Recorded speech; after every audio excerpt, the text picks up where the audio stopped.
Brought to you by GTA, your island, your network. Where do you get your news?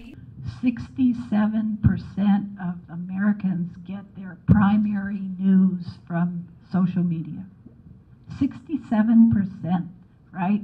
And so it's the kind of thing that I think we all need to be thinking about. How are we going to manage and control that kind of issue? Montana Judge Karen Townsend was a featured speaker on day one of the Pacific Judicial Council workshop.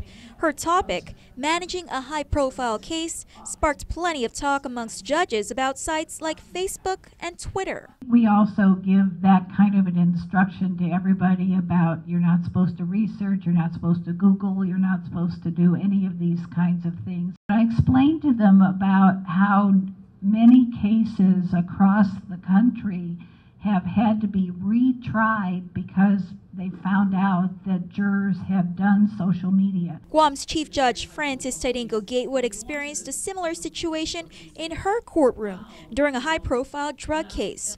Though she advised jurors to lay off social media, it apparently was too tall in order to comply with. Believe me, I've held a juror in contempt and put him in jail for things that he's done, and other jurors in a very high-profile case, and they go onto the Facebook and they say, "Wow, laugh LMAO." I didn't even know what that meant at the time, but I'm LMAO. The defendant is guilty as hell. We didn't even start jury selection yet. Montana Judge Carolyn Ostby chiming in on how to address jurors to understand what's at stake, aside from time and taxpayer dollars. This is why, because it's about fairness to the people here. And if you were a litigant, here's why you would not want jurors to be going on social media, because what you read may be totally wrong, or there might be a very good response to it, and then that's why it's not being presented, but you won't know that.